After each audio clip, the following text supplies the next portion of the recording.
अस्सलाम वालेकुम स्टूडेंट्स, मैं हूं रिजवान अली और आप देख रहे हैं यूट्यूब चैनल पीएमसीबी अकेडमी। तो जी तो बच्चों, अब तक हमने 3 लेक्चर्स डिस्कस कर लिए हैं एमडी-कैट के। लेक्चर्स में जो हमने फार्मूलाज जो टॉपिक पढ़े हैं उनसे रिलेटेड हम आज प्रॉब्लम सॉल्व करने लगे हैं।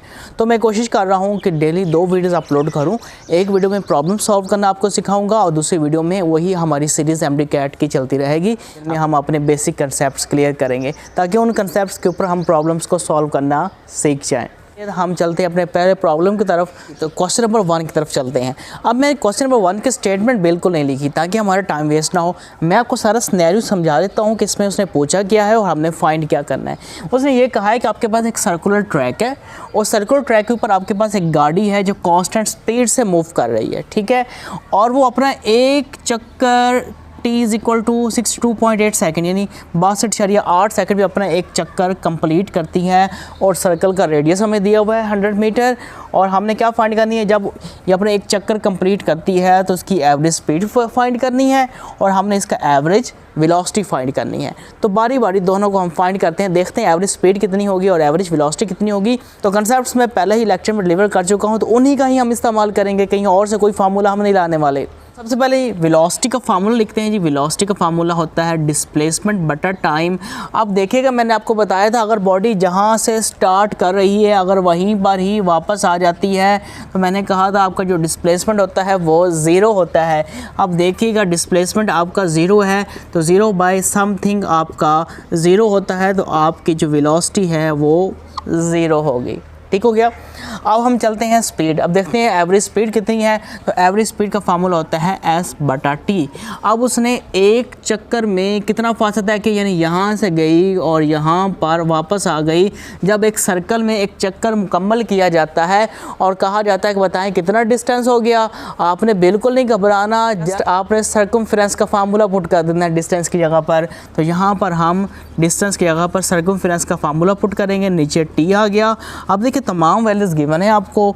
पाई आपका हो गया 3.14 और आपके पास रेडियस गिवन है 100 हो गया और नीचे टाइम भी आपके पास है कितना है 62.8। तो यहाँ से हम आसानी से एवरेज स्पीड फाइंड आउट कर सकते हैं। तो देखिएगा अगर इसका इशारिया ख़त्म करें तो इसके इशारे ख़त्म करेंगे तो 100 आएगा। 100 से आपका कैंसिल हो गया, तो इन दोनों को मल्टीप्लाई कर दें। 4 2 बार 8 हो गया, 2 1 बार 2, 2 3 बार 6, तो आगे आपके पास 2 628, नीचे आपके पास क्या है 62.8। तो इसका इशारे ख़त्म करेंगे तो ऊपर 10 आएगा, इशारे की जगह पर 8 और 8 की जगह पर 0 से कैंसिल।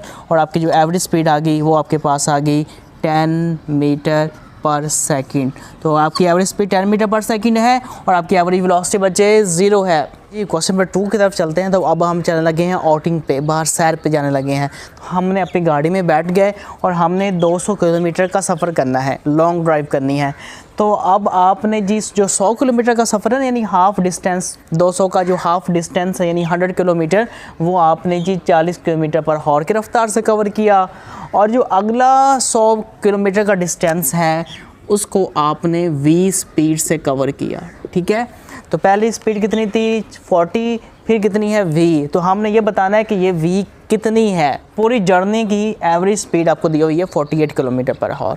मैंने आप लोग को कहा था कि जब बॉडी हाफ़ डिस्टेंस एक स्पीड से कवर करे और हाफ़ डिस्टेंस एक स्पीड से कवर करे तो वहाँ पर जो एवरेज स्पीड फाइंड करने का फार्मूला मैंने आप लोगों को बताया है वो बच्चे मैंने आपको ये फार्मूला बताया है कि दोनों स्पीड्स को मल्टीप्लाई कर दें और साथ में 2 लिख लें और नीचे दोनों को प्लस कर दें। तो इससे आप क्या फाइंड कर सकते हैं, एवरेज स्पीड फाइंड कर सकते हैं।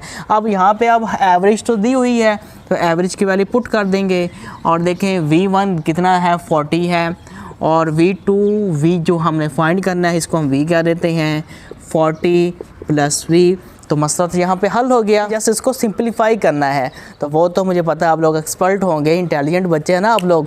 तो ये नीचे डिवाइड हो रहा है, इधर आके ये मल्टीप्लाई हो जाएगा 48 मल्टीप्लाई बाय 40 + v। हाँ जी, इन दोनों को मल्टीप्लाई करें ये हो जाएगा 80v। तो 48 को 40 से मल्टीप्लाई करवाएंगे। देखें शॉर्टकट तरीका क्या है, 8 को 4 से मल्टीप्लाई करवाएं। 8 4 बार 32, 3 हासिल, 4 4 बार 16, 16 और 3 19 और ये सिफर इसके साथ लगा दें। इस तरह 48v से मल्टीप्लाई होगा बच्चे = 80v। तो इसको इधर ले आएँ, ये हो गया जी 80v - 48। यहाँ पे आ गया 19, 20।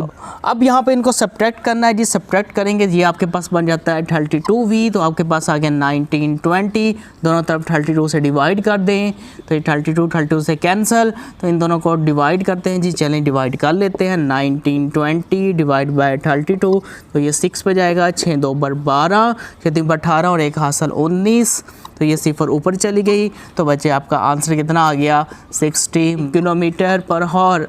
ये आपके पास ये वाली स्पीड आ गई जी। तो स्टूडेंट्स क्वेश्चन नंबर 3 आपके पास कुछ इस तरह से है कि आपके पास एक बस है और बस ने जी ये सारा डिस्टेंस कवर करना है यहाँ से लेके यहाँ तक। डाटा में कहा है कि जी इस डिस्टेंस को 3 हिस्सों में डिवाइड कर लें। जो एक हिस्सा कहलाएगा वो कहलाएगा 1/3। तो वो जो 1/3 पार्ट है वो 10 किलोमीटर पर हॉर की रफ्तार से कवर करती है। अगला 10 हॉर की जो रफ्तार है या स्पीड है वो है 20। तो अगले 1/3 की जो स्पीड है वो कितनी है 60। ये तो हर गैप का डिस्टेंस सेम है। तो यहाँ पर भी मैंने बच्चे आप लोगों को एक फार्मूला बताया हुआ है। अगर आपको नहीं पता तो लेक्चर नंबर 2 लाजमी देख लीजिएगा, जिसमें मैंने एवरेज स्पीड और एवरेज वेलोसिटी को मैंने डिस्कस किया था। तो यहाँ पर हमने इसकी एवरेज स्पीड फाइंड करनी है। तो जो एवरेज स्पीड का यहाँ पे जो फार्मूला लगाएंगे बच्चे वो ये लगाएंगे 3v1 v2 v3, यानी तीनों स्पीड्स को मल्टीप्लाई करके 3 से मल्टीप्लाई कर देंगे। नीचे इन दोनों को मल्टीप्लाई करवाएंगे, v1 v2 फिर v2 v3 हो जाएगा, फिर v3 v1 हो जाएगा। सिंपली हमारे ये स्टेप्स हैं।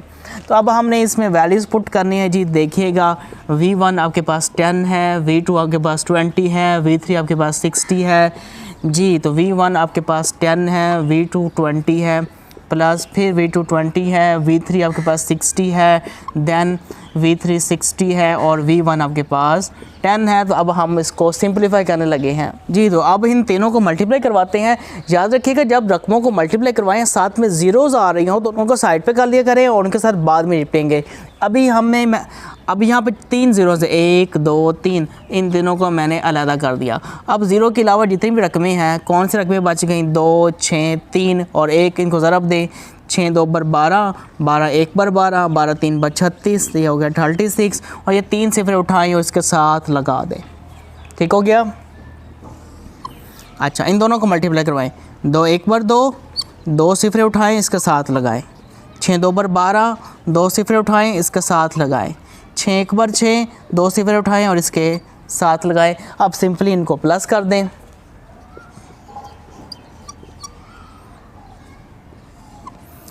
1200 में 600 जमा किया आपका हो गया 1800 और 1800 में 200 जमा किया तो ये आपका हो गया 2000। इस देखिएगा अब 3 ज़ीरो इससे कैंसिल हो गई। अब 2 का टेबल तो आता ही होगा ना आपको। 2 1 2, 2 8 16, तो ये के पास आ गया 18 किलोमीटर पर हॉर इसकी रफ्तार आ गई जी। तो क्वेश्चन नंबर 4 की तरफ चलते हैं। क्वेश्चन नंबर 4 में आपके पास एक ग्राफ है, डिस्प्लेसमेंट टाइम के दरमियान ग्राफ है और आपको पता है कि डिस्प्लेसमेंट टाइम ग्राफ हमेशा वेलोसिटी की वैल्यू देता है।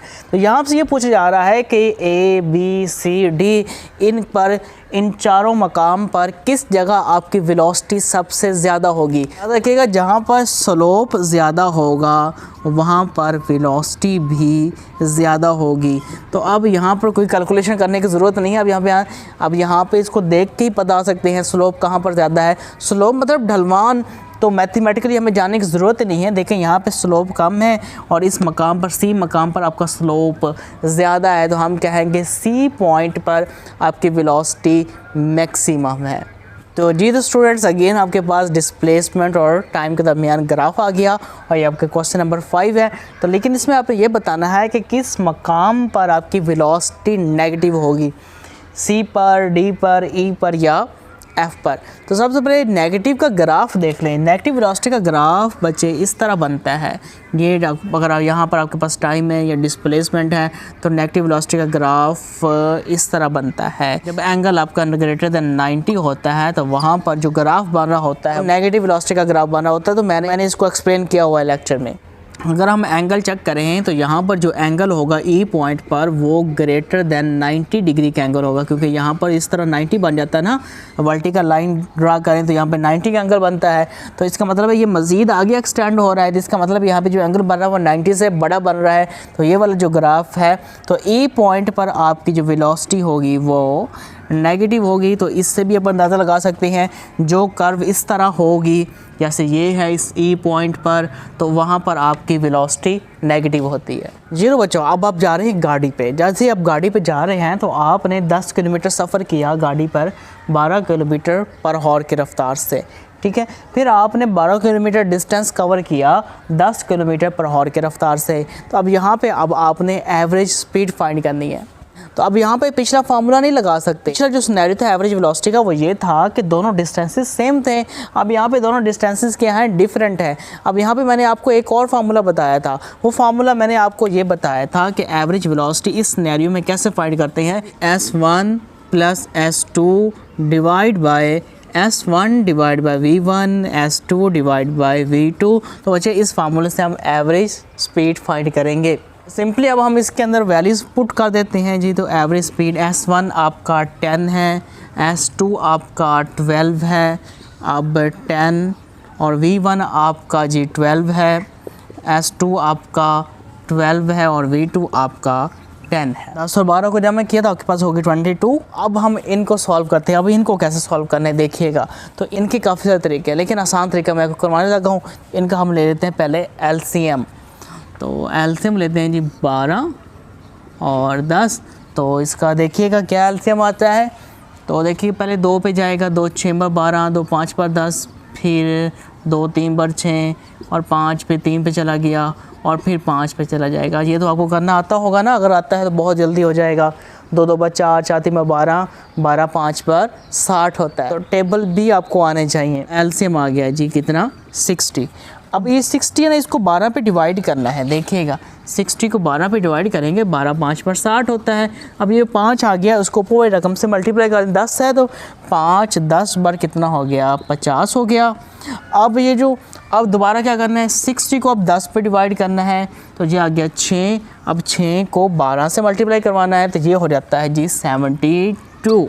अब बच्चे सिंपली क्या करें, इस 60 को ऊपर ले जाएं, 22 मल्टीप्लाई बाय 60। 2 में 0 जमा किया, आपके पास 2 आ गया। 7 में 5 जमा किया तो आपके पास 12 आ गई, हो गया आपके पास 122। तो इसको अब मज़ीद सिंप्लीफाई कर दें, 2 से काट दें, 2 11 बार 22 होता है, 2 6 बार 12 और 2 1 बार 2। अब क्या करना है जी, 6 को 11 से मल्टीप्लाई करें तो 6 से 6 आएगा और 0 इसके साथ लगा दें, नीचे आपके पास 61। तो अब हम सिंपली इसको डिवाइड कर देते हैं, 660 को 61 पे, 61 एक बार 61 पे, और 6 में से एक सब्ट्रैक्ट करेंगे तो आपके पास आ जाएगा 5 और ये 0 आपके पास नीचे आ जाएगी।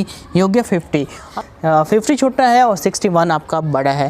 तो अब हम क्या करेंगे, अब हम यहाँ पे लगाएंगे इशारिया। जब इशारिया लगाएंगे तो एक 0 यहाँ पे लगा देंगे। यहाँ पर ये बात समझने वाली है, एक 0 हमने पहले उतार दी, एक 0 और लगा दी। जब 2 डिजिट एक ही वक्त में नीचे उतारे जाते हैं तो ऊपर 0 लगती है। अब ये 0 यहाँ पर लगेगी इशारिया से पहले। तो अब 61 का टेबल पढ़ें, तो 61 का टेबल हम 8 तक पढ़ेंगे। 8 एक बार 8, 8 6 बार 48। तो आगे करने की हमें ज़रूरत नहीं है। तो आपका आंसर कितना आ जाएगा जी, 10.8 किलोमीटर पर हॉर। तो ये आपके पास बचे आंसर आ गया जी। तो नेक्स्ट क्वेश्चन की तरफ चलते हैं। तो इस क्वेश्चन में आपको ये बताया गया है कि एक आदमी है, वो ए से बी की तरफ जाता है x किलोमीटर पर हॉर की रफ्तार से, फिर वो B से A की तरफ वापस आता है कितनी स्पीड से, y किलोमीटर पर हॉर की स्पीड से। तो कहते हैं यहाँ पे एवरेज स्पीड फाइंड करें।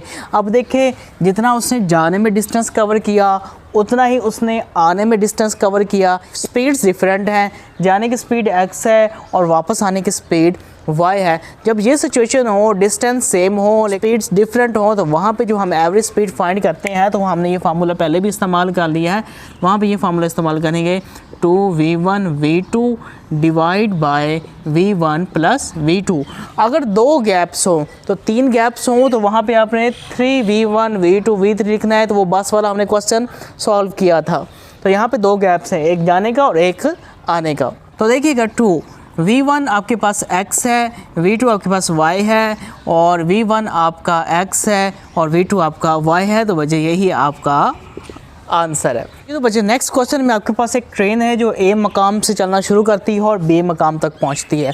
जब अभी जर्नी स्टार्ट की, जब A से चलना शुरू किया तो उस वक्त जो टाइम था वो था 6 AM यानी सुबह के 6 बजे थे, और जब वो अपनी डेस्टिनेशन पर पहुंचती यानी B मकाम पर पहुंची तो उस वक्त 4:30 बज चुके थे शाम के, यानी PM हो चुके थे।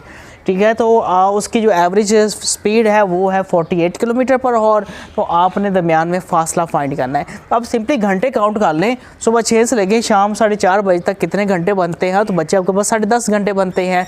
तो आप यहाँ पे लिख सकते हैं आपको जो टाइम है वो है 10.5 हॉर्स, और आपके पास जो स्पीड है वो आपके पास है 40 किलोमीटर पर हॉर। और आपने फासला फाइंड करना है। तो सिंपल आप ये फार्मूला लगाएंगे, V average multiply by T। तो V एवरेज आपके पास 40 है, टाइम आपके पास 10.5 है। तो इशारे ख़त्म करिए, आपके पास आ गया 10, ये इससे 10 4 बार 40। तो आपके पास आ गया 4 मल्टीप्लाई बाई 105। तो इन दोनों को मल्टीप्लाई कर दें, 4 5 बार 20, 4 1 बार 4। तो आपका आंसर कितना आ गया 420 किलोमीटर। तो A पॉइंट से B पॉइंट तक जो डिस्टेंस है वो है 420 किलोमीटर। क्वेश्चन नंबर 9 की तरफ चलते हैं। क्वेश्चन नंबर 9 में बच्चों आपके पास एक गाड़ी है जो 150 मीटर का डिस्टेंस कवर करती है, कितने टाइम में, 25 सेकंड में। तो आपने उसकी स्पीड फाइंड करनी है किलोमीटर पर हॉर में। तो सिंपल बच्चे फार्मूला लगेगा, V = S/T। आपके पास जो S है वो है 150 और जो T है आपके पास है वो 25। तो इसको डिवाइड करते हैं तो यह आएगा 6 मीटर पर सेकेंड। लेकिन हमें आंसर किस में चाहिए, किलोमीटर में। तो याद रखिएगा मीटर को किलोमीटर में कन्वर्ट करने के लिए 1000 से डिवाइड करते हैं, सेकंड को हॉर में कन्वर्ट करने के लिए 3600 से मल्टीप्लाई करेंगे। ये दो सिफर्स इससे कैंसिल हो गई, आपके पास बच गया 6 मल्टीप्लाई बाई 36 डिवाइड बाई 10। 0 पर सिंपली क्या करेंगे, 2 का टेबल पढ़ेंगे, 2 3 पर 6 और 2 5 पर 10। तो आपके पास क्या आ गया 3 मल्टीप्लाई बाई 36 डिवाइड बाई 5। इन दोनों को मल्टीप्लाई कर दे, 6 3 बार आपके पास 18 हो गया, 1 का 3 3 पर 9 9 और 1 10, 108/5। अब इसको डिवाइड कर दें, 108 को अंदर रखें, 5 2 बार 10 हो गया। तो ये 8 नीचे आ जाएगा। तो 5 1 बार 5, 3 बच गया, यहाँ पे इशारे लगेगा, यहाँ पे 0, 5 6 बार 30। तो बच्चे आपका आंसर कितना आ गया 21.6 किलोमीटर पर हॉर। जी तो क्वेश्चन नंबर 10 की तरफ चलते हैं। तो आपके पास एक गाड़ी है जो ईस्ट की तरफ से आ रही है और इसकी वेलोसिटी 12 किलोमीटर पर हॉर, और फिर वो टर्न हो जाती है साउथ की तरफ और तब उसकी वेलोसिटी होती है 5 किलोमीटर पर हॉर। आपने यहाँ पे ये बताना है कि इन दोनों को मिलाएं और इसकी टोटल वेलोसिटी फाइंड करें। बच्चे मैंने आप लोगों को बताया था कि जब भी वेलोसिटी के दरमियान जो एंगल होता है वो 90 डिग्री का होता है। एक वेलोसिटी ईस्ट की तरफ है और एक वेलोसिटी साउथ में है, दोनों एक दूसरे के परपेंडिकुलर है। जो रिजल्टेंट वेलोसिटी फाइंड करेंगे वो इस फार्मूले से फाइंड करेंगे, V1 का स्क्वायर प्लस V2 का स्क्वायर। यहाँ से वेलोसिटी का मैग्नीट्यूड आ जाएगा। V1 आपके पास 12 है तो 12 का स्क्वायर, और आपके पास 5 है, V2 5 है तो 5 का स्क्वायर। तो 12 का स्क्वायर होता है 144, 5 का स्क्वायर होता है आपके पास 25। तो ये इसको प्लस करेंगे, ये हो जाएगा 169। तो उसका स्क्वायर रूट लेंगे, आपके पास होगा 13 किलोमीटर पर हॉर। तो स्क्वायर रूट लेना आता है तो ठीक है, नहीं तो मैं इंशाल्लाह नेक्स्ट वीडियो में आपको स्क्वायर रूट लेना सिखाऊंगा बगैर कैलकुलेटर के हम स्क्वायर रूट कैसे फाइंड आउट करते हैं। बहुत ही आसान तरीका है। तो अगर इसकी हम डायरेक्शन की बात करें तो बच्चे डायरेक्शन इसकी क्या होगी, फर्स्ट वेलोसिटी को ड्रा करें जिस डायरेक्शन में वो दी हुई है, और सेकंड वेलोसिटी को उठाएं, इसकी टेल को फर्स्ट वेलोसिटी के हेड से मिला दें। अब रिजल्टेंट कैसे ड्रा करेंगे, हेड टू टेल रूल का हम इस्तेमाल कर रहे हैं। तो यहाँ से पहले वेलोसिटी की टेल से आखिरी वेलोसिटी के हेड से मिला दें, ये आपके पास रिजल्टेंट वेलोसिटी आ गई। इन दोनों को प्लस करने से ये इसकी डायरेक्शन आ गई। मैग्नीट्यूड हम ऑलरेडी फाइंड आउट कर चुके हैं। अब इसकी जो डायरेक्शन है वो इस तरह ड्रा होगी। अब ये डायरेक्शन में बता रही है कि ना इसकी डायरेक्शन ईस्ट की तरफ है ना इसकी डायरेक्शन साउथ की तरफ है। इसकी डायरेक्शन हम मेंशन करेंगे ईस्ट टू साउथ। जी तो स्टूडेंट्स, यहाँ पे आज की हमारी वीडियो ख़त्म होती है। तो इंशाल्लाह ये सिलसिला इस तरह ही जारी रहेगा। एक लेक्चर में हम MCQs को डिस्कस करते रहेंगे, उसके पैरेलल हमारे लेक्चर्स चलते रहेंगे अकॉर्डिंग टू सिलेबस। तो खूब मेहनत करें, खूब पढ़ाई करें ताकि आप अपना ड्रीम पूरा कर सकें और डॉक्टर बन सकें। अपनी दुआओं में याद रखिएगा, अपना बहुत सारा ख्याल रखिएगा। इंशाल्लाह मिलते हैं नेक्स्ट वीडियो में। अल्लाह हाफिज़।